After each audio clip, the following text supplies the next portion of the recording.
Shalom à tous, Geneviève Quenom, Christian Coach et membre de Clé de David Missionnaire. Je suis aussi disc trainer et avec beaucoup de joie, je viens vous retrouver dans cette vidéo pour partager une petite suite à ma vidéo concernant la méditation sur la femme à la perte de sang et comment notre foi et notre super pouvoir que nous devons entretenir, nourrir, faire grandir pour notre plus grand bien. Alors, il est très facile de parler et de dire aux gens il faut avoir la foi. Il est très facile d'enseigner sur comment faire grandir la foi ou qu'il faut avoir la foi. Croyez-moi, c'est beaucoup plus facile de le dire que de le vivre. Et c'est pourquoi il faudrait que nous soyons indulgents les uns avec les autres en comprenant que la foi n'est vraiment pas il n'y a pas de formule, d'accord, ni de si je pourrais dire, de framework pour arriver à manifester une foi parfaite. La foi, elle est comme un muscle et il faut l'exercer pour que ce muscle s'affermisse, pour qu'il grandisse, qu'il prenne du volume et qu'il puisse être en mesure de fonctionner normalement, être en mesure de soulever des choses, d'accord, avec une force. Et nous avons besoin pour ça d'avoir des muscles entraînés. La foi, c'est comme un récipient, d'accord? Plus grande nous l'avons, plus grandes sont les choses que nous pouvons recevoir. Alors, il faudrait aussi que nous soyons en mesure d'admettre d'abord que notre récipient est petit et que nous soyons intentionnels dans notre décision de chercher un récipient plus grand. Et donc, aujourd'hui, dans ma méditation, je voudrais commencer par la lecture de 2 Thessaloniciens 1, au verset 3 qui nous dit « Nous devons à votre sujet, frères, rendre continuellement grâce à Dieu, comme cela est juste, parce que votre foi fait de grands progrès. » Je vais m'arrêter à cette première partie du verset. Vous pourrez méditer le reste, c'est dans 2 Thessaloniciens 1 au verset 3. Votre foi fait de grands progrès. Pour dire que la foi est quelque chose qui doit grandir. La foi est quelque chose qui peut grandir. Je suis totalement désolée lorsque je vois des personnes qui pensent qu'elles sont arrivées à un niveau de pratique ou de connaissance, je dirais religieuse, au point qu'ils ne trouvent pas nécessaire de faire progresser leur foi. Ils deviennent finalement comme un lion dans une cage. Un lion a toute sa majesté, il a toute son autorité lorsqu'il est dans la brousse et qu'il a la possibilité d'évoluer. Mais lorsqu'il est dans une cage, il finit par tourner sur lui-même et il perd finalement toute l'essence de ce qui fait de lui cet animal redouté, appelé le roi de la jungle. Parce qu'il n'est pas dans son élément et parce qu'il est dans un environnement qui lui ôte toute capacité de pouvoir progresser et manifester véritablement qui il est. De la même manière, on voit un phénomène souvent au niveau des lacs, d'accord? Il arrive des moments où l'eau devient complètement noire, parfois verdâtre, ou bien dans certains bassins, d'accord, où il y a de l'eau. L'eau finit par devenir verdâtre, noire, usée. Pourquoi? Parce que l'eau ne circule pas. Ce qu'on ne verra jamais, par exemple, avec l'océan ou avec une rivière, parce que l'eau circule. De la même manière, notre foi a besoin de progresser. Si elle reste dans un état stagnant, avec un rituel inchangé, pendant des décennies, lorsque notre foi n'est pas mise à l'épreuve des relations, de la vie, de l'ouverture et de tout ce que l'on peut faire pour la faire grandir, elle va devenir fade et elle va bien sûr décroître. Alors, la foi doit progresser. La foi, c'est notre super pouvoir, nous l'avons dit dans notre premier partage. La foi, c'est cette grande puissance qui a la capacité de faire bouger la puissance même qu'est notre Dieu, qu'est notre Seigneur Jésus-Christ. Et nous l'avons vu avec cette femme lorsque Jésus-Christ a dit « J'ai senti une force sortir de moi ». Et cette force, c'était la foi de cette femme. Alors, il convient de passer du temps à réfléchir à ce qui peut faire grandir notre foi. Comment est-ce que nous pouvons fortifier notre foi? La première des choses, c'est que nous devons savoir que la foi, d'accord, comme nous l'avons dit, c'est un muscle que nous devons entraîner. La foi doit être nourrie, d'accord? Et comment nous pouvons nourrir notre foi? Par celui en qui nous avons mis notre foi, qui est Jésus-Christ de Nazareth, lui-même, la parole vivante. Nous ne pouvons pas faire grandir notre foi si nous ne sommes pas des amis intimes de la parole de Dieu. Si nous avons la paresse de lire la parole de Dieu, si nous pensons que lire la parole de Dieu est réservé à une certaine élite ou à des personnes d'un certain âge ou d'un certain milieu. Non, la parole de Dieu, elle est accessible à tout le monde. Et même si je sais qu'il existe des personnes qui disent encore que lorsqu'elles lisent la parole de Dieu, elles ne comprennent pas, dites-vous simplement que c'est la même chose qui arrive à un enfant qui commence le CI. C'est la même chose qui arrive quand on arrive dans une nouvelle classe et qu'on a tout de suite le livre de travail. Si vous lisez la Bible et que vous n'arrivez pas à comprendre, ne vous inquiétez pas. Continuez jusqu'à ce que vous deveniez familier avec le Seigneur. Pourquoi? Parce que la parole de Dieu n'est pas un simple... ce n'est pas simplement un livre qui rassemble des textes. La parole de Dieu, elle est vivante. C'est un homme qui s'appelle Jésus-Christ de Nazareth. Il est le Verbe incarné de Dieu. Et lorsque tu lis la parole, tu es en face de lui. Tu l'entends te parler et tu as la possibilité de lui répondre.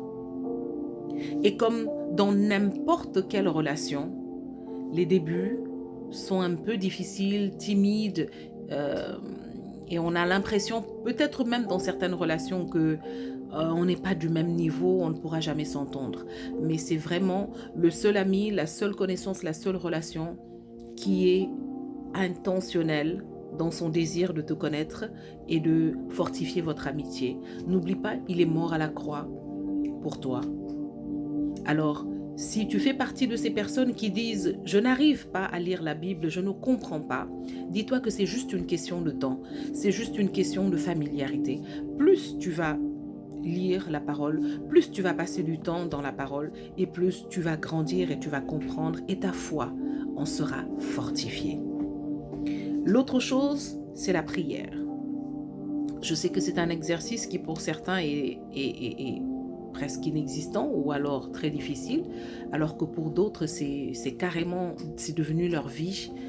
Il n'y a pas de meilleure manière que de fortifier sa foi, que de retrouver celui en qui nous avons placé notre foi au travers de cette conversation intime qu'est la prière. La prière est vraiment le pont, d'accord, qui relie notre cœur, nos circonstances à la puissance de Dieu. Ce n'est pas que Dieu ne connaît pas nos circonstances, qu'il ne les voit pas, mais le fait que nous retrouvions Dieu dans la prière, le fait que nous puissions nous adresser à lui, nous place dans une situation, nous rappelle que nous sommes des enfants, nous rappelle que nous avons un accès à Dieu, nous rappelle que nous avons la possibilité de lui parler, nous avons le moyen de pouvoir venir vers lui. C'est ce que représente la prière. Il n'y a pas de foi forte sans vie de prière forte. Il n'y a pas de foi fortifiée sans vie de prière active. L'autre chose, toujours pour nourrir notre foi, c'est, à mon avis, de privilégier les moments mis à part. Au moins une fois dans l'année, pensez à faire cette pause, d'accord, de notre vie de tous les jours, au travers d'une retraite par exemple, ou alors avoir l'occasion de pouvoir avoir ce petit temps à part dans la journée, ne serait-ce que 20 à 30 minutes dans une journée, où vraiment nous pouvons nous poser et avoir l'occasion d'adorer le Seigneur dans le silence, dans la méditation de la parole, et de pouvoir vraiment lui laisser ce temps consacré où sa parole, sa réponse peut arriver à notre esprit et nous permettre de pouvoir comprendre non seulement ce que nous lisons, ce que nous vivons, mais ce qu'il attend de nous. L'autre chose, donc le premier point, c'est de nourrir sa foi. Le deuxième point, c'est protéger sa foi. Notre foi est plus précieuse que l'or, nous dit Pierre dans sa lettre. Et la Bible nous dit que Dieu recherche sur la terre des hommes qui le cherchent. Donc notre foi est vraiment la chose la plus importante aux yeux de Dieu. Et si elle est importante aux yeux de Dieu, si elle est véritablement notre super pouvoir, il va sans dire que c'est ce que l'ennemi cherchera à détruire chaque fois qu'il voudra affaiblir un département de notre vie. Notre foi doit être protégée.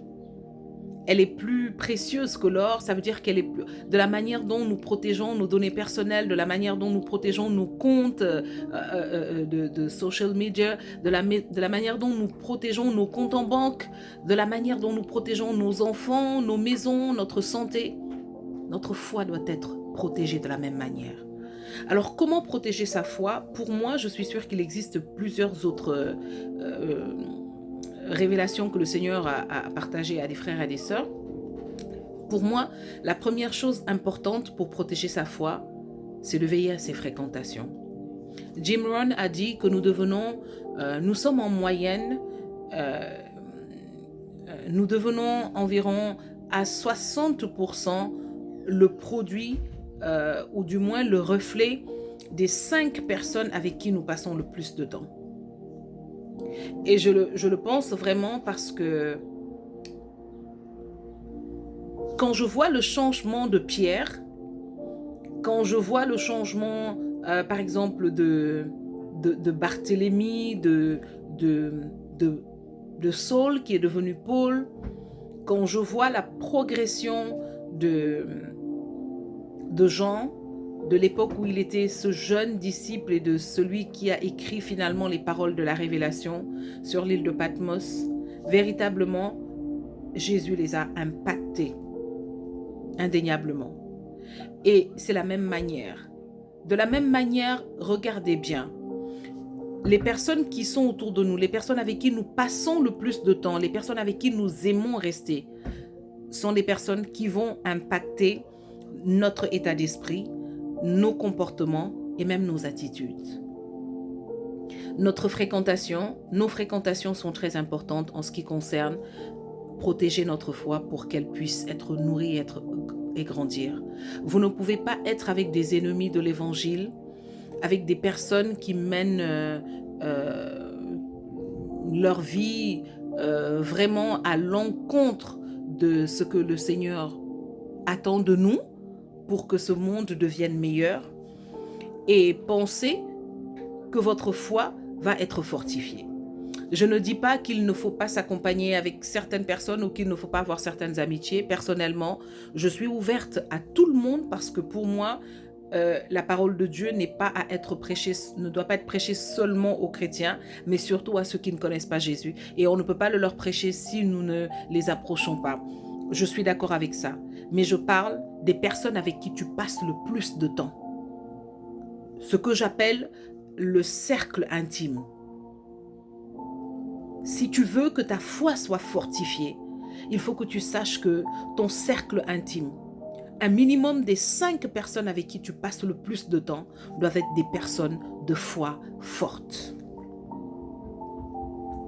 C'est indéniable et je suis convaincue sur ce point que la fréquentation des personnes que nous avons, les fréquentations que nous avons, influent sur la croissance et l'affermissement de notre foi. L'autre point, toujours en ce qui concerne protéger notre foi, c'est faire attention à ce que nous absorbons. Nous ne pouvons pas vouloir fortifier notre foi quand quand nous nous exposons volontairement toujours à des choses négatives, par nos oreilles, par nos yeux, d'accord, et par notre environnement. Nous devons faire attention à ce que nous absorbons.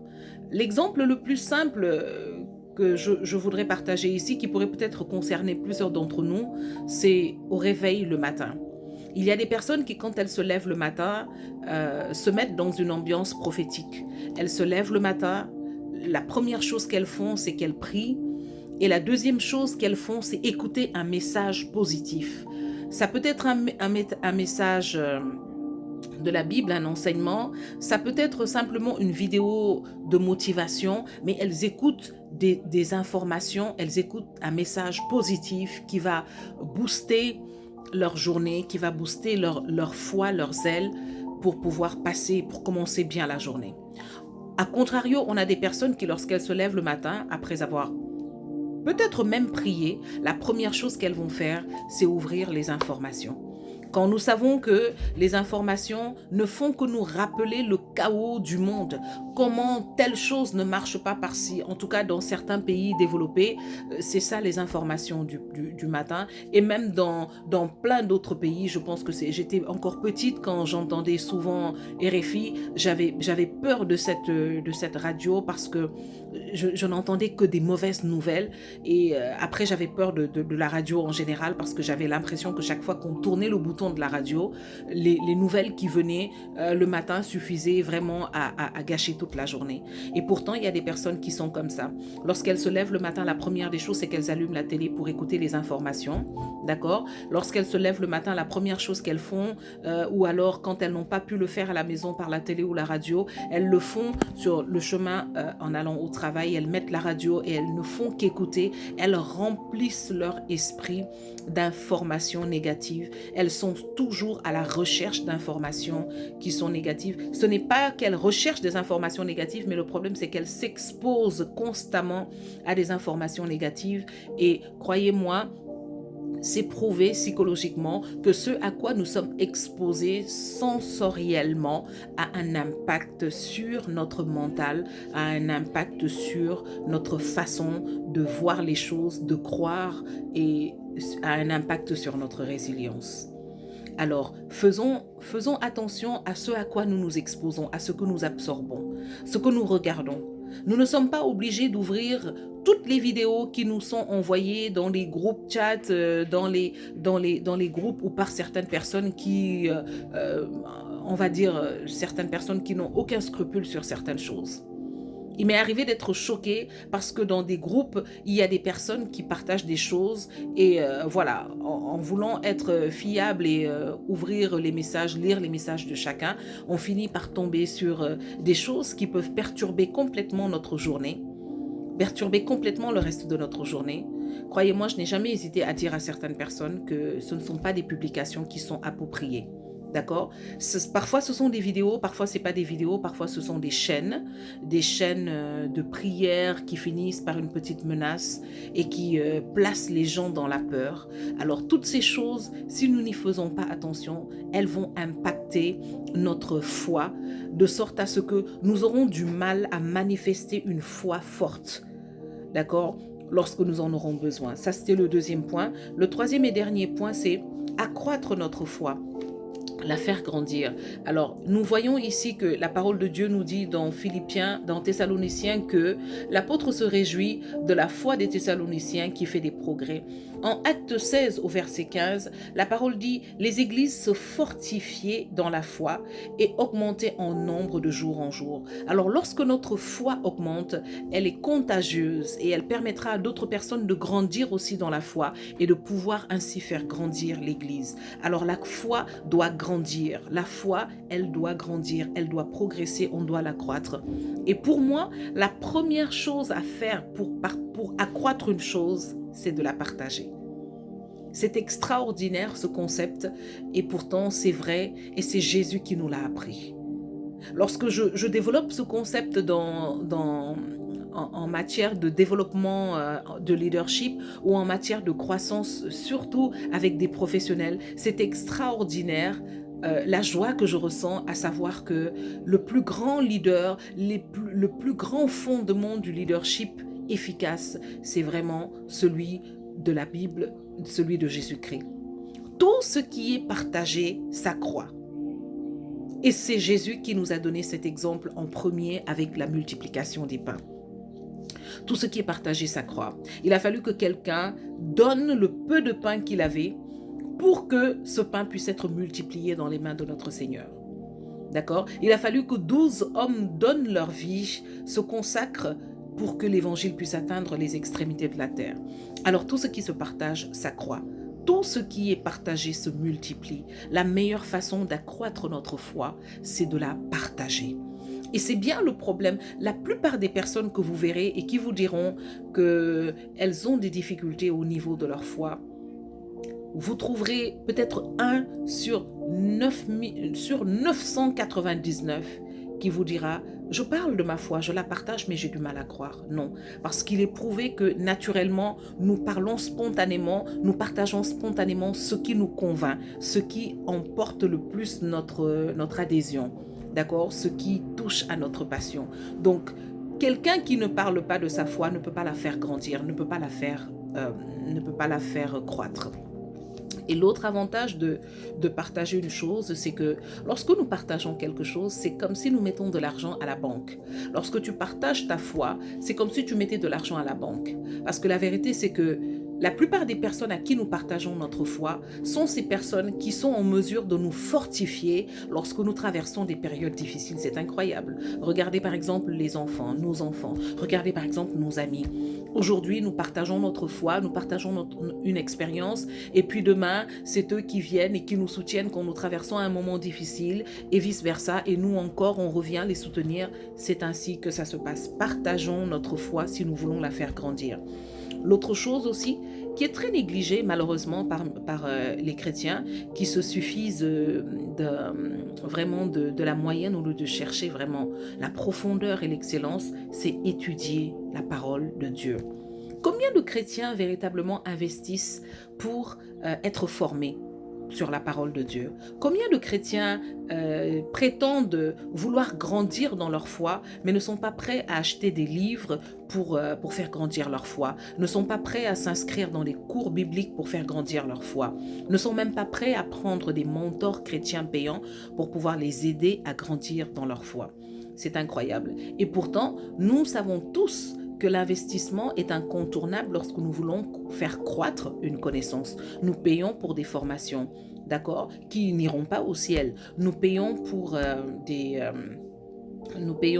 séminaires, d'accord. Nous payons même des coachs en beauté, oui, les femmes, pour pouvoir apprendre comment se maquiller, comment mieux utiliser certains produits. Mais lorsque nous venons sur le point de la foi, nous savons que la foi, c'est notre super pouvoir. La foi, c'est ce qui nous permet de déplacer les montagnes. Mais lorsque nous demandons à des chrétiens de s'inscrire à des séminaires pour être formés sur leur foi, il faut ajouter à cette annonce gratuit, sinon personne ne viendra.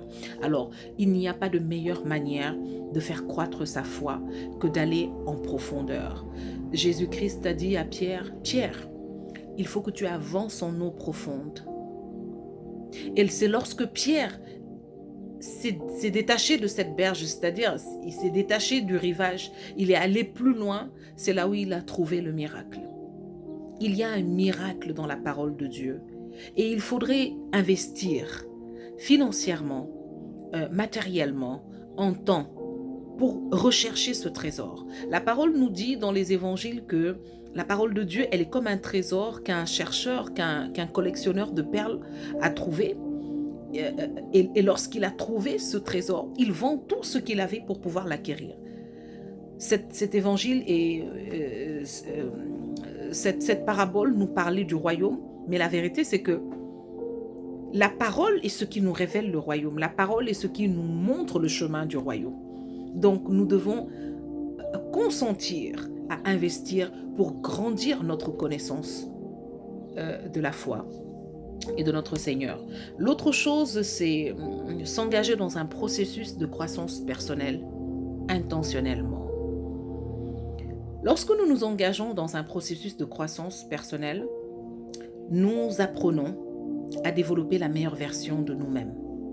Nous apprenons à développer de la résilience, à comprendre les choses de la vie, non plus avec un regard puéril, mais à manifester une certaine maturité. C'est un autre volet que nous négligeons et que nous pensons non spirituel ou non chrétien. Or, ce n'est pas du tout le cas. Souvenez-vous qu'avant que les disciples puissent réaliser de grands miracles par l'aide du Saint-Esprit, mais aussi par leur foi en Christ, il leur a fallu des années de formation et de tests auprès du Seigneur. Donc, toutes les épreuves qu'ils ont traversées ces épreuves ont fait d'eux des hommes plus forts, plus résilients, des hommes plus matures. Et les hommes qui étaient avec Jésus quand ils avaient quitté leur barque n'étaient plus ces mêmes hommes après la Pentecôte. Il y a donc ce processus de croissance, d'accord, qui leur a permis non seulement de comprendre les choses spirituelles, mais de mieux comprendre les choses matérielles. Et pour ça, nous devons nous engager de manière intentionnelle dans un processus de croissance personnelle.